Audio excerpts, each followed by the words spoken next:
नमस्कार दोस्तों, आपका स्वागत है हमारे नए हॉरर पॉडकास्ट में। दोस्तों, आज का हॉरर पॉडकास्ट चंदन जी की है, जो पेशे से एक ट्रक ड्राइवर है। तो चलिए अब यह कहानी चंदन जी के नजरिया से सुनते हैं। लेकिन उससे पहले आप लोगों से एक रिक्वेस्ट है, अगर आप लोग चैनल पर नए हैं तो चैनल को सब्सक्राइब करें और हाई पॉइंट भेजकर अपना सपोर्ट जरूर दिखाएं। तो अब ज्यादा समय नहीं लेते हैं, चलिए कहानी की शुरुआत करते हैं। दोस्तों, मेरा नाम चंदन है और मैं उत्तर प्रदेश के गोरखपुर जिले का रहने वाला हूँ। ट्रक चलाना ही मेरा पेशा है और पिछले 15 सालों से मैं इसी काम से अपने परिवार का पेट पाल रहा हूँ। इन 15 सालों में मैंने न जाने कितने ही हाईवे नापे हैं, कितनी ही रातें स्टीयरिंग व्हील पर हाथ रखे हुए गुजारी हैं। दिन हो या रात, सर्दी हो या गर्मी, मेरी जिंदगी ज्यादातर ट्रक के केबिन में ही कटती है।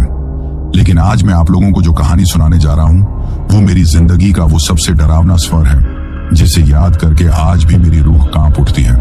ये बात आज से कोई 4-5 साल पुरानी होगी।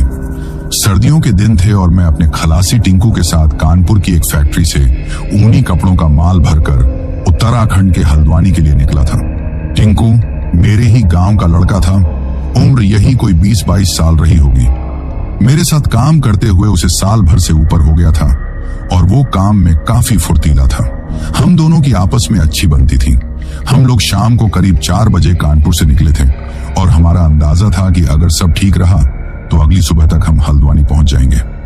रात के करीब 11 बज रहे थे और हम बरेली को पार करके आगे बढ़ रहे थे। दिसंबर की कड़कड़ाती ठंड थी और हाईवे पर घना कोहरा छाने लगा था।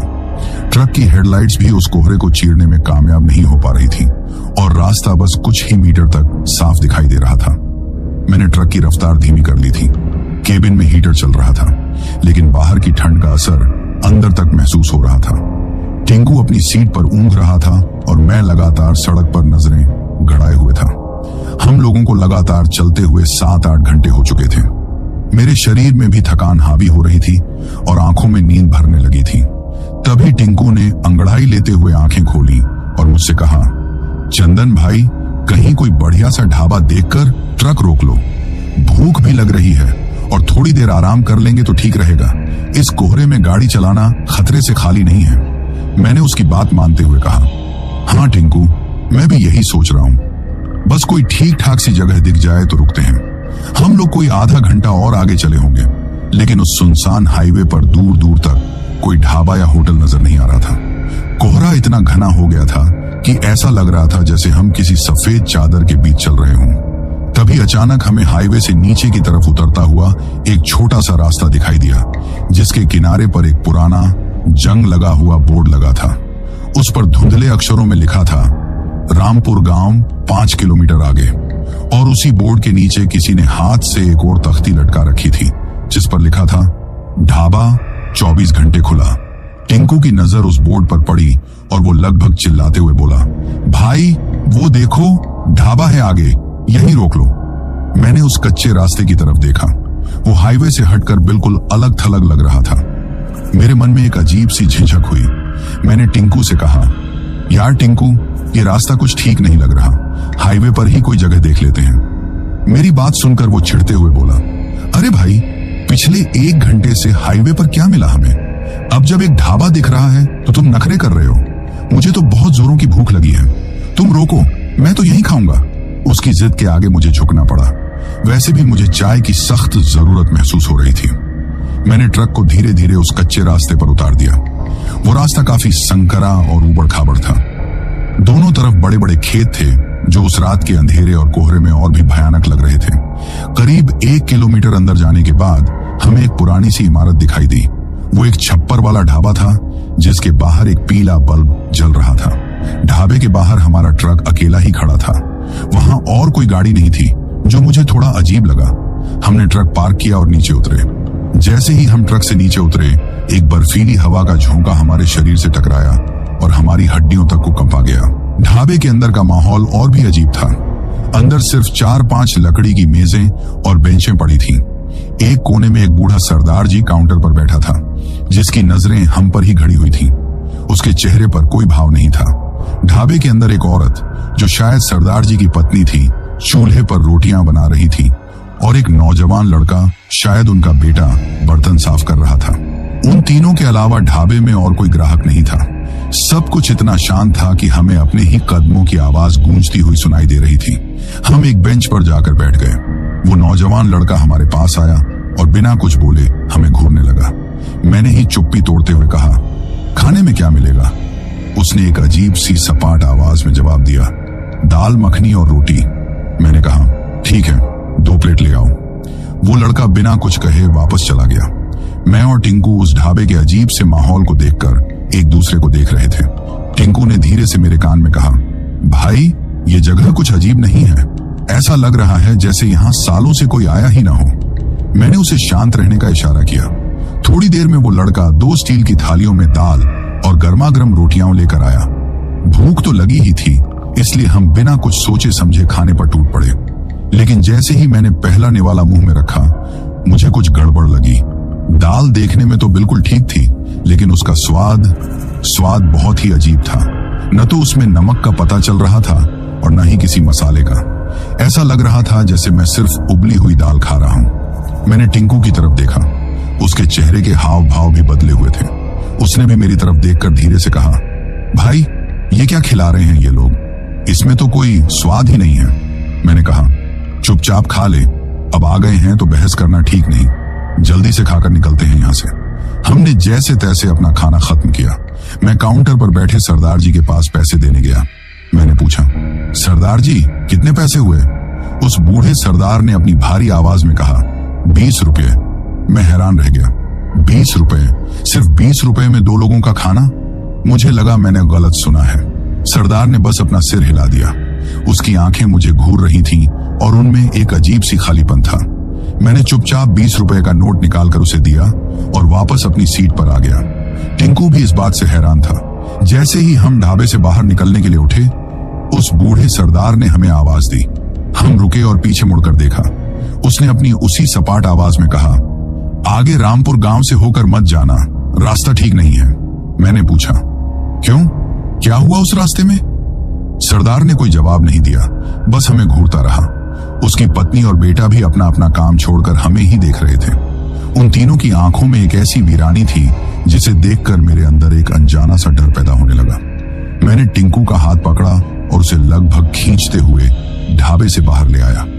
हम जल्दी से अपने ट्रक में बैठे। मैंने ट्रक स्टार्ट किया और जितनी जल्दी हो सकता था उसे वापस हाईवे की तरफ मोड़ना चाहा। लेकिन जैसे ही मैंने ट्रक को मोड़ने की कोशिश की, ट्रक के इंजन ने एक जोर का झटका दिया और बंद हो गया। मैंने दोबारा चाबी घुमाई। इंजन से घर घर आने की आवाज आई, लेकिन स्टार्ट नहीं हुआ। मैंने तीसरी, चौथी, 5वीं बार कोशिश की, लेकिन नतीजा वही रहा। ट्रक स्टार्ट होने का नाम ही नहीं ले रहा था। टिंकू घबराकर बोला, भाई ये क्या हो गया? अभी तो बिल्कुल ठीक था। मैंने कहा, पता नहीं यार, देखता हूं। मैं ट्रक से नीचे उतरा और बोनट खोलकर देखने लगा। कोहरा और भी घना हो गया था और टॉर्च की रोशनी में भी कुछ साफ दिखाई नहीं दे रहा था। तभी मुझे ऐसा महसूस हुआ जैसे कोई मेरे पीछे खड़ा है। मैंने अचानक पीछे पलटकर देखा। वहां कोई नहीं था। दूर वो ढाबा और उसमें जलता पीला बल्ब, सब कुछ वैसा ही था। लेकिन मुझे अपनी गर्दन पर किसी की ठंडी सांसों का एहसास हुआ था। मेरा दिल जोर जोर से धड़कने लगा। मैंने जल्दी से बोनट बंद किया और वापस ट्रक के केबिन में चढ़ गया। टिंकू का चेहरा डर के मारे सफेद पड़ चुका था। वो कांपती हुई आवाज में बोला, भाई मुझे यहाँ बिल्कुल ठीक नहीं लग रहा। वो ढाबे वाले हमें अजीब तरह से देख रहे हैं। मैंने केबिन के अंदर से ढाबे की तरफ देखा। वो तीनों, सरदार, उसकी पत्नी और उसका बेटा, अब ढाबे से बाहर निकलकर दरवाजे पर खड़े थे और हमें ही देखे जा रहे थे। उनके चेहरे पर वही खालीपन और आंखों में वही वीरानी थी। उस पीले बल्ब की रोशनी में उनके चेहरे और भी ज्यादा डरावने लग रहे थे। अचानक ढाबे का वो पीला बल्ब एक पल के लिए झपका और फिर बुझ गया। चारों तरफ घना स्याह अंधेरा छा गया। उस अंधेरे में हमें सिर्फ हवा की साए साए की आवाज और हमारे दिलों की धड़कनें सुनाई दे रही थीं। हम दोनों अपनी अपनी सीटों पर बुत बने बैठे थे। हमें समझ नहीं आ रहा था कि एक चलता फिरता ट्रक अचानक इस सुनसान अनजाने रास्ते पर आकर कैसे बंद हो गया, और वो ढाबे वाले वो अंधेरे में कहां गायब हो गए थे, या फिर वो अभी भी वहीं खड़े होकर हमें देख रहे थे। यही सोचकर मेरी रीढ़ की हड्डी में एक सिहरन दौड़ गई। हम एक ऐसी जगह पर फंस चुके थे जहां मदद मिलने का कोई रास्ता नहीं था और खतरा हमारे चारों ओर मंडरा रहा था। चारों तरफ स्याह अंधेरा था। ढाबे की वो अकेली पीली रोशनी भी अब बुझ चुकी थी। ट्रक के केबिन में मैं और टिंकू सांस रोके बैठे थे। बाहर कोहरे और खामोशी का एक ऐसा आलम था कि अपनी ही धड़कन की आवाज कानों में हथौड़े की तरह बज रही थी। कुछ देर तक हम दोनों में से किसी की हिम्मत नहीं हुई कि मुंह से एक लफ्ज भी निकाले। ऐसा लग रहा था जैसे अंधेरे ने हमें अपनी गिरफ्त में ले लिया हो और वो ढाबे वाले कहीं इसी अंधेरे में छिपकर हमें देख रहे हों। टिंकू ने आखिरकार कांपती हुई आवाज में फुसफुसाकर कहा, भाई वो लोग कहां गए? मैंने उसे हिम्मत बंधाते हुए कहा, पता नहीं, तू घबरा मत, शायद लाइट चली गई होगी। मैं एक बार फिर से ट्रक देखने की कोशिश करता हूं। डर तो मुझे भी लग रहा था, लेकिन मैं जानता था कि अगर मैं ही हिम्मत हार गया तो टिंकू का क्या होगा। हम सारी रात इस सुनसान जगह पर नहीं गुजार सकते थे। मैंने केबिन में रखी अपनी बड़ी वाली टॉर्च उठाई। उसकी पीली रोशनी ने जैसे ही केबिन को रोशन किया, हम दोनों ने एक दूसरे के डरे हुए चेहरे देखे। मैंने टिंकू से कहा, तू यहीं बैठ, मैं जरा देख कर आता हूं। वो लगभग चीख पड़ा, नहीं भाई, मैं अकेला नहीं बैठ सकता यहां, मैं भी तुम्हारे साथ चलूंगा। उसकी हालत देखकर मैंने उसे मना करना ठीक नहीं समझा। हम दोनों ट्रक से नीचे उतरे। ठंडी हवा का एक और झोंका हमारे बदन को चीरता हुआ निकल गया। मैंने टॉर्च की रोशनी इंजन पर डाली। मैं कोई बहुत बड़ा मैकेनिक तो नहीं था, लेकिन इतने सालों से ट्रक चलाते चलाते छोटी मोटी खराबी ठीक करना सीख गया था। मैंने कुछ तारें हिलाकर देखी, बैटरी के कनेक्शन चेक किए, लेकिन सब कुछ अपनी जगह पर ठीक लग रहा था। मुझे समझ नहीं आ रहा था कि आखिर गड़बड़ कहां है। तभी हमें दूर से एक आवाज सुनाई दी। वो किसी औरत के सिसकने की आवाज थी जो उस खामोशी को चीर रही थी। हम दोनों एकदम सन्न रह गए। मैंने तुरंत टॉर्च बंद कर दी और हम ट्रक की आड़ में छिप गए। वो आवाज उसी दिशा से आ रही थी जिधर वो रामपुर गांव का बोर्ड लगा था। कुछ देर तक वो सिसकियां गूंजती रहीं और फिर अचानक बंद हो गईं। टिंकू ने मेरे हाथ को कसकर पकड़ लिया था।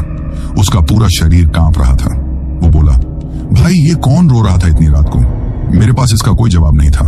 मेरा दिल कह रहा था कि यहाँ कुछ बहुत ही भयानक और अजीब हो रहा है। आधा घंटा और गुजर गया। ट्रक स्टार्ट होने का नाम नहीं ले रहा था और ठंड अब बर्दाश्त से बाहर होती जा रही थी। हमारे दांत आपस में बज रहे थे। मैं जानता था कि अगर हम और कुछ देर इसी तरह बाहर रहे तो ठंड से ही अकड़ जाएंगे। टिंकू ने हिम्मत करके कहा, भाई एक काम करें, वो गांव यहीं कहीं पास में होना चाहिए। पैदल चलकर वहां तक जाते हैं, शायद कोई मदद मिल जाए या कम से कम रात गुजारने के लिए कोई छत तो मिल ही जाएगी। उसकी बात सुनकर मुझे उस बूढ़े सरदार की चेतावनी याद आ गई, आगे रामपुर गांव से होकर मत जाना। मैंने टिंकू से कहा, नहीं टिंकू, उस ढाबे वाले ने मना किया था, वो गांव ठीक नहीं है। मेरी बात सुनकर टिंकू लगभग रो पड़ा, तो क्या हम यहाँ ठंड में जमकर मर जाएं? भाई वो ढाबे वाले खुद तो भूत लग रहे थे, उनकी बात का क्या भरोसा? क्या पता वो जानबूझकर हमें डरा रहे हो ताकि हम गांव तक न पहुंच पाए। कम से कम एक कोशिश तो कर ही सकते हैं। उसकी बात में दम था। यहाँ रुकना मौत को दावत देने जैसा था। मरता क्या ना करता। मैंने भी उसकी बात मान ली। हमने ट्रक को अच्छी तरह से लॉक किया और अपनी अपनी शॉल कसकर लपेट ली। टॉर्च मेरे हाथ में थी। हम दोनों उस अंधेरे और सुनसान रास्ते पर उस अनजाने गांव की तरफ बढ़ चले। जैसे जैसे हम आगे बढ़ रहे थे, कोहरा और घना होता जा रहा था। रास्ते के दोनों तरफ सिर्फ खेत थे और हवा की साई साई की आवाज हमारे डर को और बढ़ा रही थी। करीब 15-20 मिनट चलने के बाद हमें दूर कुछ टिमटिमाती हुई रोशनियां दिखाई दी। हमें लगा कि गांव आ गया है। जैसे ही हम गांव के नजदीक पहुंचे, हमें एक पुराना सा लकड़ी का गेट दिखाई दिया जिस पर रामपुर लिखा हुआ था। गांव के अंदर घुसते ही एक अजीब सी खामोशी ने हमारा स्वागत किया। घर मिट्टी और पुरानी ईंटों के बने हुए थे। कई घर तो बिल्कुल खंडहर लग रहे थे। पूरा गांव ऐसा लग रहा था जैसे हम किसी पुराने जमाने में आ गए हों। सबसे अजीब बात यह थी कि जो रोशनियां हमें दूर से दिखाई दे रही थीं, वो बिजली के बल्ब नहीं बल्कि मिट्टी के दिए थे जो कुछ घरों के बाहर जल रहे थे। इस जमाने में दियों से घर रोशन करना मुझे बहुत ही अटपटा लगा। हम हिम्मत करके एक ऐसे ही घर के दरवाजे पर पहुंचे जिसके बाहर एक दिया जल रहा था। दरवाजा पुराना और लकड़ी का था। मैंने झिझकते हुए दरवाजा खटखटाया। अंदर से कोई आवाज नहीं आई। मैंने दोबारा खटखटाया, इस बार थोड़ा जोर से। कुछ देर बाद दरवाजा धीरे से खुला और एक बूढ़ी औरत ने दरवाजे की झिड़ी से बाहर झांका। उसकी उम्र 80 साल से कम नहीं रही होगी। चेहरे पर अनगिनत झुर्रियां थीं और आंखें अंदर की तरफ धंसी हुई थीं। उसने हमें घूरते हुए पूछा, कौन हो तुम लोग? इतनी रात को क्या चाहिए? उसकी आवाज में एक अजीब सी कड़वाहट थी। मैंने हाथ जोड़कर कहा, माई जी, हम मुसाफिर हैं, हमारा ट्रक खराब हो गया है, बाहर बहुत ठंड है, अगर आज रात के लिए सिर छिपाने की जगह मिल जाती तो आपका बड़ा एहसान होता। बुढ़िया ने हमें ऊपर से नीचे तक देखा और दरवाजा बंद करते हुए बोली, नहीं है यहाँ कोई जगह, जाओ यहां से। तभी अंदर से एक आदमी की आवाज आई, अरे भगवानी, रुक, कौन है? एक बूढ़े आदमी ने दरवाजे पर आकर हमें देखा। वो भी काफी बुजुर्ग था, लेकिन उसकी आंखों में उस औरत जैसी कड़वाहट नहीं थी। मैंने उन्हें फिर से अपनी पूरी कहानी बताई। बूढ़े आदमी ने कुछ देर सोचा और फिर अपनी पत्नी से कहा, अंदर आने दे इन्हें, मुसाफिर हैं, इस ठंड में कहां जाएंगे बेचारे। उसकी पत्नी ने कुछ बड़बड़ाते हुए दरवाजा पूरा खोल दिया। हम अंदर आ गए। वो एक छोटा सा कच्चा घर था, लेकिन अंदर से साफ सुथरा था। उन्होंने हमें एक छोटी सी कोठरी में बिठाया जहां एक चारपाई पड़ी थी। बूढ़े आदमी ने हमें 2 फटे पुराने लेकिन मोटे कंबल दिए। मैंने उनका धन्यवाद करते हुए पूछा, बाबा जी, आपका बहुत बहुत शुक्रिया, क्या इस गांव में कोई मैकेनिक मिल जाएगा? बूढ़े आदमी ने इनमें सिर हिलाते हुए कहा, इस गांव में तुम्हें कुछ नहीं मिलेगा, अब जो होगा सुबह ही होगा, तुम लोग चुपचाप यहीं रहो। और एक बात कान खोलकर सुन लो, चाहे कुछ भी हो जाए, रात को इस कोठरी से बाहर मत निकलना। अगर कोई आवाज भी आए तो दरवाजा मत खोलना, समझे? उसकी इस चेतावनी ने मेरे दिल में एक बार फिर से डर पैदा कर दिया। उस बूढ़े सरदार के बाद अब यह बूढ़ा आदमी भी हमें चेता रहा था। मैंने पूछा, क्यों बाबा जी, क्या कोई खतरा है? बूढ़े ने कोई सीधा जवाब नहीं दिया, बस इतना कहा, यह गांव रात को जागता है, तुम मुसाफिर हो, तुम्हें इन सब चक्करों में पड़ने की जरूरत नहीं, चुपचाप सो जाओ, सुबह होते ही चले जाना। यह कहकर वो दोनों अपनी कोठरी में चले गए। हम दोनों उस अंधेरी कोठरी में एक दूसरे के पास सिमट कर बैठ गए। थकान और डर ने हमें पूरी तरह से तोड़ दिया था। न जाने कब हमारी आंख लग गई। रात के न जाने कौन से पहर मेरी नींद अचानक कुछ आवाजों से टूटी। बाहर से बहुत सारे लोगों के बोलने, चिल्लाने और कुछ अजीब से संगीत की आवाजें आ रही थीं। ऐसा लग रहा था जैसे गांव में कोई बारात या कोई जुलूस निकल रहा हो। मुझे तुरंत उस बूढ़े आदमी की चेतावनी याद आई। टिंकू मेरे पास ही गहरी नींद में सो रहा था। मेरी उत्सुकता मुझ पर हावी हो गई। मैं जानना चाहता था कि आखिर बाहर हो क्या रहा है। मैं दबे पांव उठा और कोठरी के उस पुराने लकड़ी के दरवाजे के पास गया। उसमें एक छोटी सी दरार थी। मैंने उस दरार से बाहर आंगन में झांकने की कोशिश की। जो मंजर मैंने बाहर देखा, उसे देखकर मेरे हलक में सांस अटक गई। आंगन के पार गांव की गली में से एक मशालों वाला जुलूस गुजर रहा था, लेकिन वो लोग इंसान नहीं लग रहे थे। उनके कपड़े फटे हुए थे, शरीर जले हुए और कटे फटे थे। किसी का हाथ नहीं था तो किसी का पैर गायब था। उनके चेहरे भयानक और डरावने थे। वो सब मिलकर किसी अजीब भाषा में नारे लगा रहे थे। और फिर उस भीड़ में मैंने उन्हें देखा। उस जुलूस में सबसे आगे वही ढाबे वाले तीनों चल रहे थे। वो बूढ़ा सरदार, उसकी पत्नी और उनका बेटा। उनके हाथ में भी मशालें थीं और उनकी आंखें अंधेरे में जुगनुओं की तरह चमक रही थीं। वो उस भयानक भीड़ का नेतृत्व कर रहे थे और उनकी नजरें ठीक उसी घर पर थीं जिसमें हम छिपे हुए थे। मैं एक झटके में पीछे हट गया। मेरा पूरा शरीर पसीने से भीग गया था। मेरे हाथ पैर बुरी तरह कांप रहे थे। मैं समझ गया था, हम किसी गांव में मदद मांगने नहीं आए थे। हम शिकार बनकर खुद शिकारी के अड्डे में घुस आए थे। यह गांव कोई आम गांव नहीं था, यह मुर्दों का गांव था। मैं दरवाजे की दरार से हटकर दीवार से सटकर खड़ा हो गया।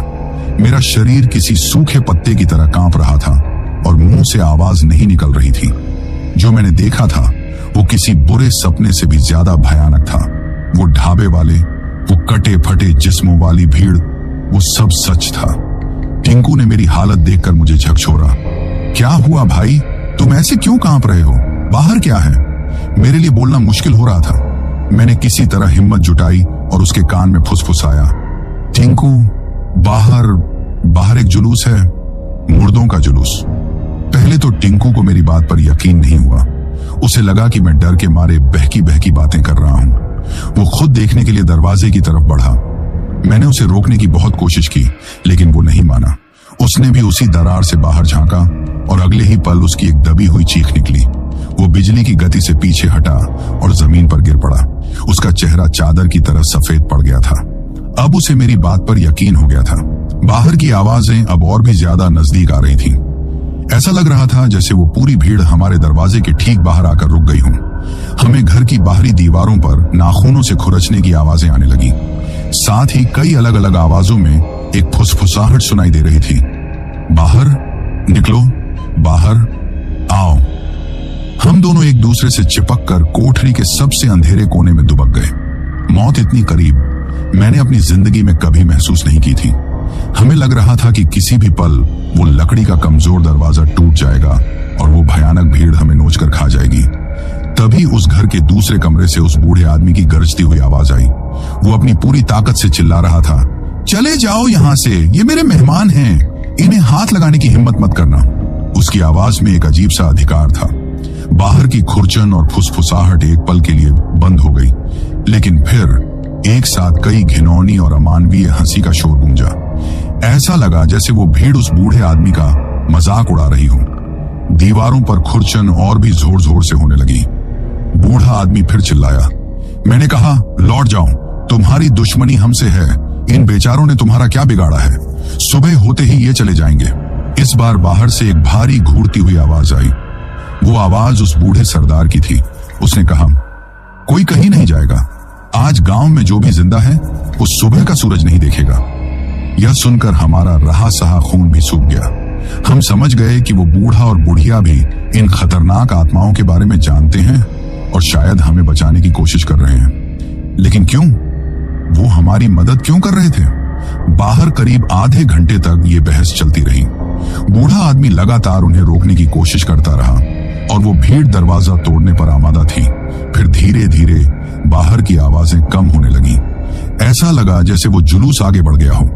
जब बाहर पूरी तरह से खामोशी छा गई, तब भी हम दोनों डर के मारे उसी कोने में बैठे रहे। न जाने कितना वक्त गुजरा होगा, हमारी कोठरी का दरवाजा धीरे से चरमराया। हम दोनों की चीख निकलने वाली थी, लेकिन सामने उस बूढ़े आदमी को हाथ में एक दिया ले खड़ा देखकर हमारी जान में जान आई। उसका चेहरा चिंता और थकान से भरा हुआ था। उसने हमें देखा और एक गहरी सांस छोड़ी। वो हमारे पास आकर जमीन पर बैठ गया। उसने धीमी आवाज में कहा, डर गए? हम क्या जवाब देते? हमारी तो हालत ही खराब थी। बूढ़े ने कहा, मुझे पता था कि तुम लोग नहीं सो पाओगे। अब जब तुमने सब कुछ देख ही लिया है तो सच भी सुन लो। उसने हमें जो कहानी सुनाई, उसे सुनकर हमारे पैरों तले जमीन खिसक गई। उसने बताया, बेटा, ये रामपुर गांव हमेशा से ऐसा नहीं था। आज से 50-60 साल पहले ये एक हंसता खेलता आबाद गांव हुआ करता था। मैं और मेरी पत्नी भगवानी, हम यहीं पैदा हुए, यहीं पले बढ़े। लेकिन फिर एक रात इस गांव पर कहर टूट पड़ा। उस रात डाकुओं के गिरोह ने गांव पर हमला कर दिया। उनका सरदार बड़ा ही जालिम और बेरहम इंसान था। वो और उसके साथी वही लोग थे जिनसे तुम उस ढाबे पर मिले थे। उन्होंने पूरे गांव में लूटपाट की, घरों में आग लगा दी और जो भी सामने आया उसे बेरहमी से काट डाला, चाहे वो आदमी हो, औरत हो या मासूम बच्चा। बूढ़े की आंखों में आंसू आ गए थे। उसने आगे बताया, मैं और भगवानी किसी तरह एक तहखाने में छिप गए थे। हम पूरी रात उन लोगों की चीखें सुनते रहे। जब सुबह होने को आई और हमें लगा कि डाकू चले गए हैं, तो हम बाहर निकले, लेकिन उनमें से कुछ अब भी गांव में ही थे। उन्होंने हमें भी देख लिया और हमें भी मार डाला। ये सुनकर हम सन्न रह गए। तो इसका मतलब ये बूढ़ा और बुढ़िया भी? बूढ़े ने हमारी सोच पढ़ ली। उसने कहा, हाँ बेटा, हम भी अब इस गांव की मिट्टी का हिस्सा हैं। हम जिंदा नहीं हैं। उस रात इस गांव में जितने भी लोग मारे गए थे, चाहे वो गांव वाले हों या वो डाकू, उन सब की आत्माएं यहीं भटक रही हैं। हम सब यहीं फंस गए हैं। हर रात, बूढ़े ने कांपती आवाज में कहा, हर रात यहाँ वही कत्लेआम फिर से होता है। उन डाकुओं की आत्माएं हर रात गांव में जुलूस निकालती हैं, किसी नए शिकार की तलाश में। और हम गांव वालों की आत्माएं या तो डर के मारे छिप जाती हैं या फिर तुम जैसे किसी भटके हुए मुसाफिर को बचाने की कोशिश करती हैं। अब हमें सब कुछ समझ आ रहा था। वो चेतावनी, वो डर, सब कुछ साफ हो गया था। टिंकू ने हिम्मत करके पूछा, तो क्या यहां से निकलने का कोई रास्ता नहीं है? बूढ़े ने कहा, एक ही रास्ता है, सूरज की पहली किरण। जैसे ही सूरज की पहली किरण गांव के इस गेट पर पड़ती है, ये सारी आत्माएं कमजोर पड़कर गायब हो जाती हैं। सुबह तक तुम लोग पूरी तरह से महफूज हो, लेकिन सुबह होने से पहले इस गांव से कोई जिंदा बाहर नहीं निकल सकता। अभी बूढ़ा अपनी बात पूरी कर ही रहा था कि अचानक पास के ही किसी घर से एक दिल दहला देने वाली चीख गूंजी। उसके बाद किसी चीज के टूटने और फिर उन्हीं शैतानी अट्टहासों की आवाज आई। बूढ़े का चेहरा डर से पीला पड़ गया। वो फुसफुसाया, लगता है उन्होंने किसी और को पकड़ लिया। मेरी सांस अटक गई। मैंने पूछा, किसी और को? मतलब इस गांव में हमारे अलावा और कौन है? बूढ़े आदमी ने अपनी धंसी हुई खाली आंखों से हमारी तरफ देखा और जो कहा उसने हमारे होश उड़ा दिए। उसने कहा, आज रात तुम अकेले मुसाफिर नहीं हो जो इस गांव में भटके हो। बूढ़े आदमी के शब्द मेरे कानों में गूंज रहे थे। आज रात तुम अकेले मुसाफिर नहीं हो जो इस गांव में भटके हो। इसका मतलब था कि हमारे जैसा ही कोई और बदनसीब भी इसी गांव में इसी वक्त मौत और जिंदगी के बीच झूल रहा था। वो दिल दहला देने वाली चीख उसी की थी। टिंकू लगभग खड़े होते हुए बोला, भाई हमें उनकी मदद करनी चाहिए, वो भी हमारी तरह ही फंसे हुए हैं। उसकी आवाज में डर से ज्यादा एक बेचैनी थी, लेकिन मैं जानता था कि यह जज्बाती होने का वक्त नहीं है। मैंने उसका हाथ पकड़कर उसे नीचे बिठाया और फुसफुसाया, पागल मत बन टिंकू, हम खुद यहाँ किसी तरह बचे हुए हैं। अगर हम बाहर निकले तो एक पल भी जिंदा नहीं बचेंगे। उस बूढ़े आदमी ने भी मेरी बात का समर्थन किया। उसने टिंकू की तरफ देखते हुए कहा, बेटा तुम्हारा भाई ठीक कह रहा है, ये बहादुरी दिखाने का वक्त नहीं है। उन दरिंदों की ताकत के आगे तुम बच्चे कुछ नहीं कर पाओगे। अगर जान प्यारी है तो यहीं चुपचाप बैठे रहो। टिंकू बेबसी से बैठ गया। हम तीनों उस कोठरी में बुत बने बैठे रहे और बाहर से आती उन भयानक आवाजों को सुनते रहे। कुछ देर तक चीखें और शैतानी हंसी गूंजती रही और फिर सब कुछ शांत हो गया। एक ऐसी खामोशी जो किसी के मरने के बाद पसर जाती है। हम समझ गए थे कि उन मुसाफिरों का सफर खत्म हो चुका है। अब उस कोठरी में बैठना और भी ज्यादा भयानक हो गया था। हम बस अपनी बारी का इंतजार कर रहे थे। हर छोटी सी आहट पर हमारा दिल उछलकर हलक में आ जाता था। वक्त कांटे नहीं कट रहा था। हर पल 1 घंटे जैसा लग रहा था। मेरा दिमाग तेजी से चल रहा था। मैं इस तरह बैठकर मौत का इंतजार नहीं कर सकता था। कोई ना कोई रास्ता तो होगा, कोई तो कमजोरी होगी इन आत्माओं की।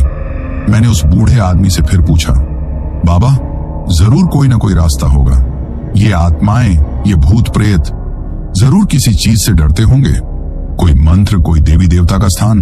मेरी बात सुनकर बूढ़ा आदमी गहरी सोच में पड़ गया। कुछ देर बाद उसने एक उम्मीद की किरण दिखाई। उसने कहा, एक जगह है लेकिन वहां तक पहुंचना तुम्हारे लिए लगभग नामुमकिन है। मैं और टिंकू हम दोनों एक साथ उसकी तरफ देखने लगे। मैंने कहा, बाबा आप बताइए तो सही, हम कोशिश करेंगे। बूढ़े ने बताया, गांव के उस दूसरे छोर पर एक पुराना देवी का मंदिर है। अब तो बस खंडहर ही बचा है। वो डाकू जिनका सरदार वो था जिससे तुम ढाबे पर मिले थे, बहुत लालची था। उसने उस मंदिर से देवी माँ की सोने की मूर्ति चुराई थी। बाद में उसी मूर्ति के बंटवारे को लेकर डाकुओं में लड़ाई हुई और उन्होंने एक दूसरे को ही मार डाला। उसने आगे कहा, वो मंदिर आज भी वहीं है। वो दुष्ट आत्माएं उस मंदिर के पास जाने से भी डरती हैं। वो देवी का पवित्र स्थान है और अपवित्र आत्माएं वहां ज्यादा देर टिक नहीं सकती। एक पल के लिए हमारी आंखों में चमक आ गई। एक सुरक्षित ठिकाना, एक ऐसी जगह जहां ये डरावनी आत्माएं हमें छू भी नहीं सकती। लेकिन हमारी यह खुशी ज्यादा देर नहीं टिकी। बूढ़े ने हमारी सोच पढ़ ली थी।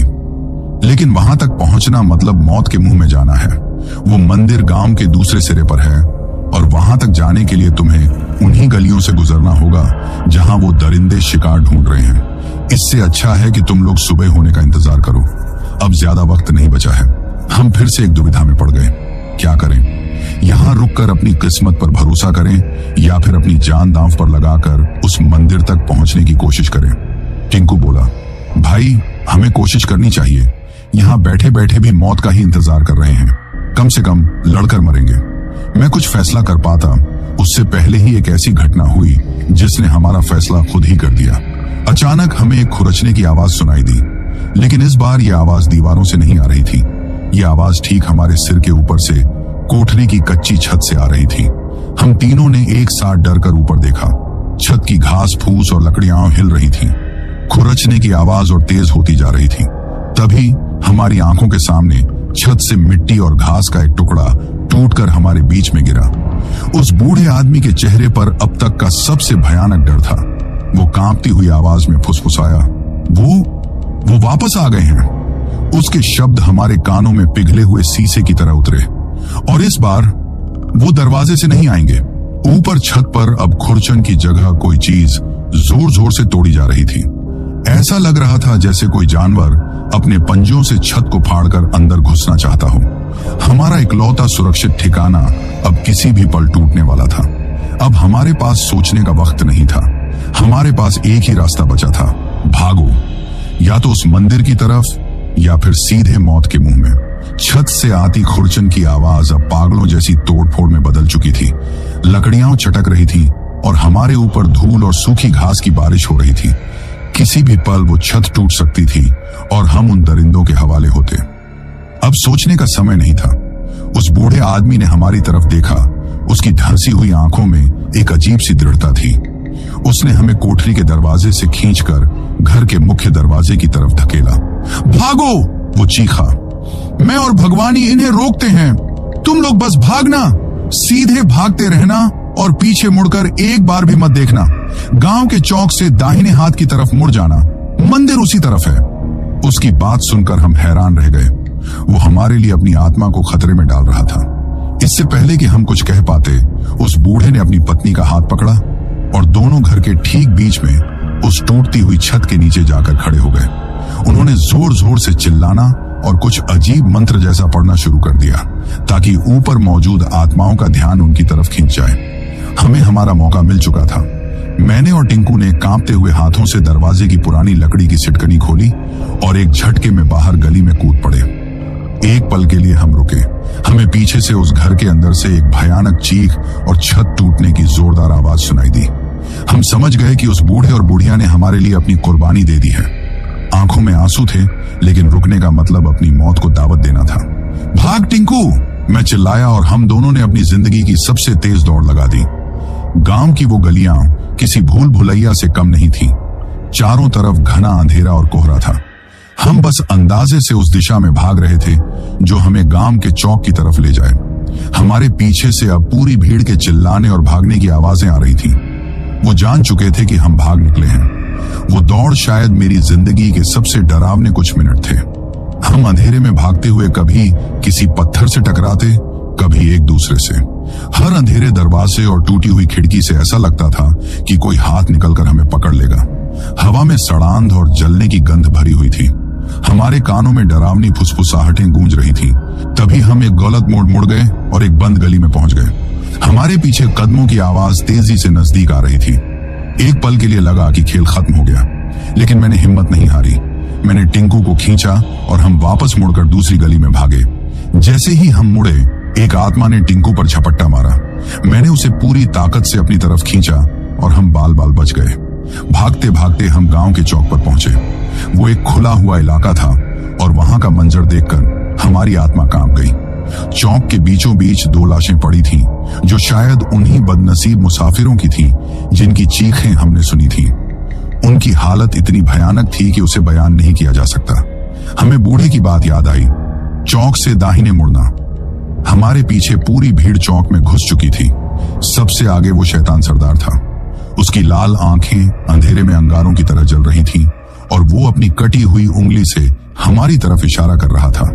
हमने दाहिने हाथ की तरफ वाली गली पकड़ ली और अपनी बची खुची ताकत से दौड़ने लगे। ये गली हल्की सी चढ़ाई पर थी।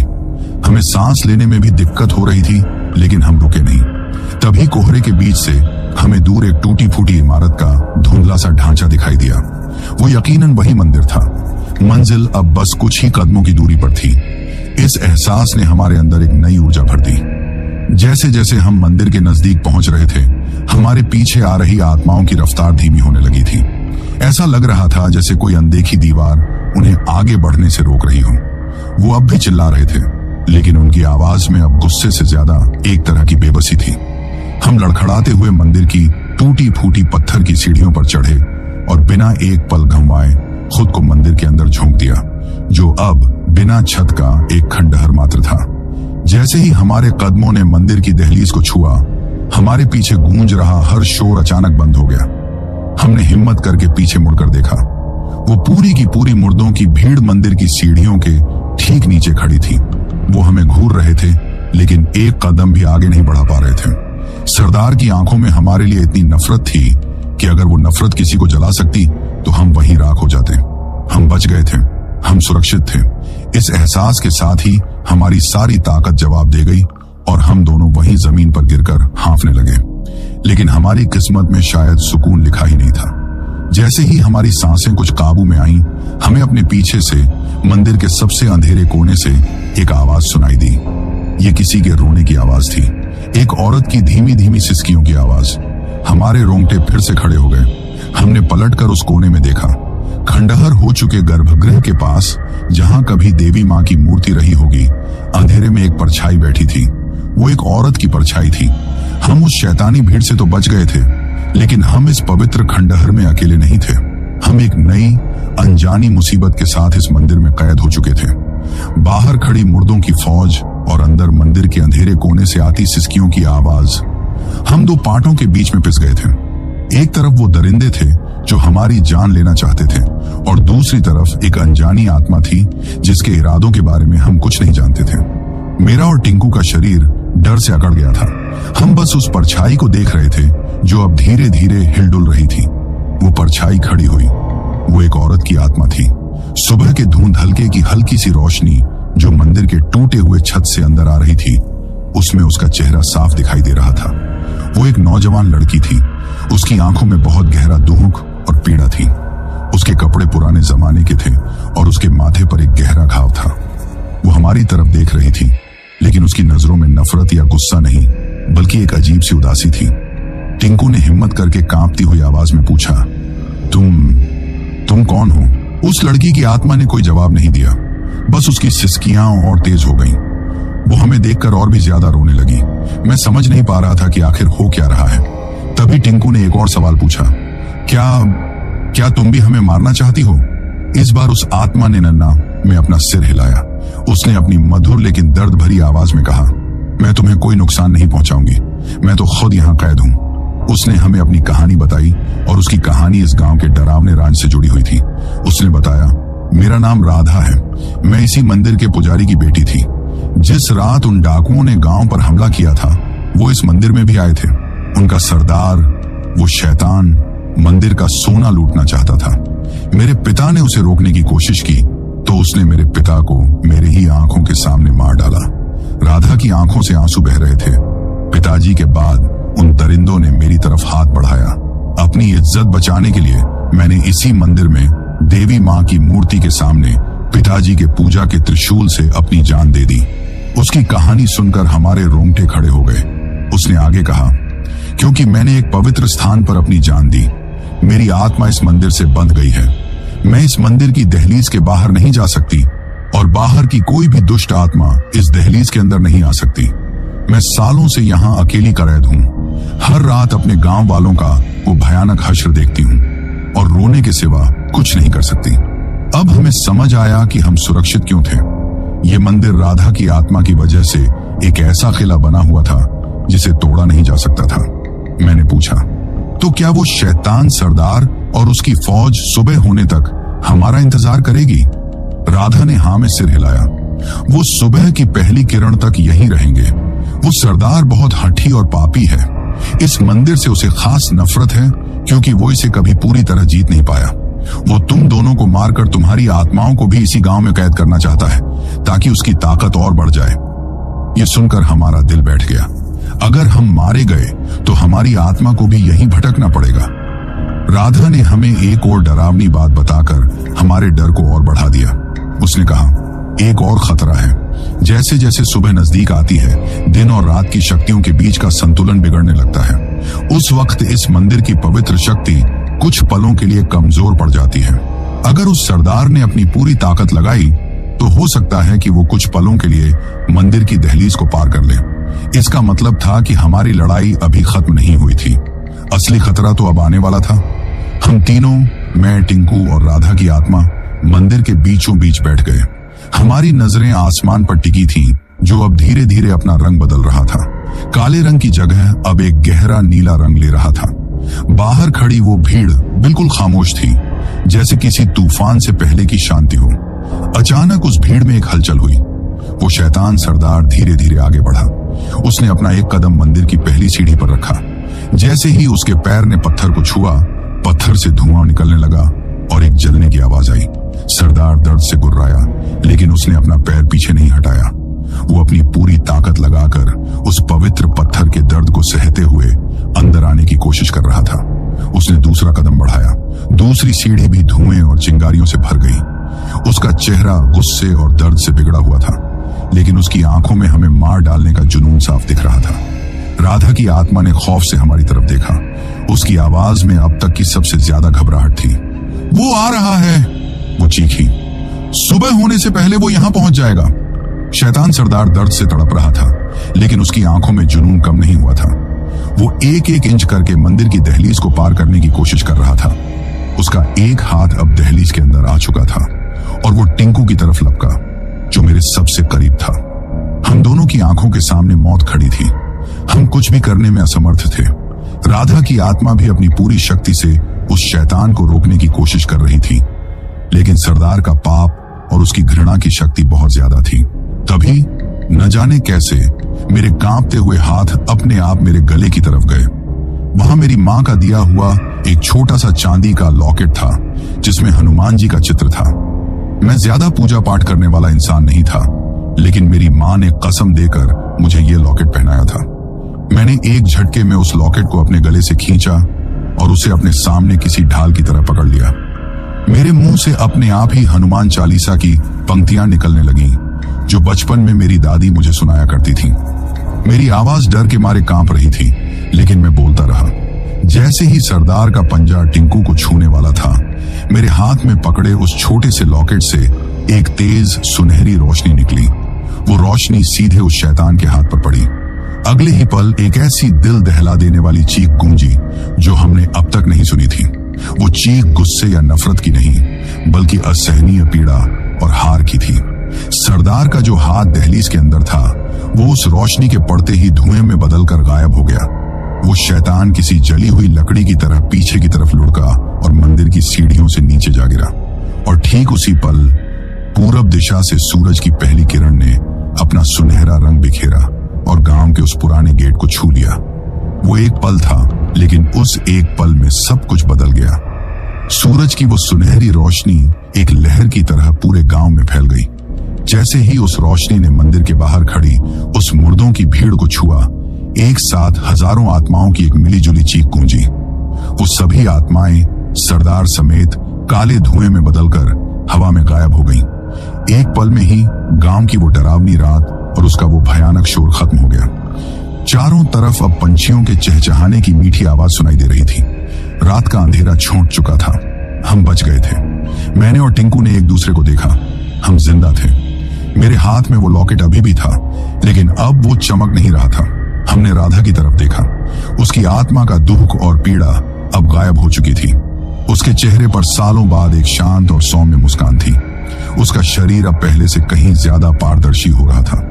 उसने हमें देखकर अपने हाथ जोड़े और बोली, तुम्हारा बहुत बहुत धन्यवाद। तुम्हारे विश्वास और इस पवित्र लॉकेट की शक्ति ने आज इस मंदिर को फिर से पवित्र कर दिया है और इस गांव को उस शैतान के श्राप से आजाद कर दिया है।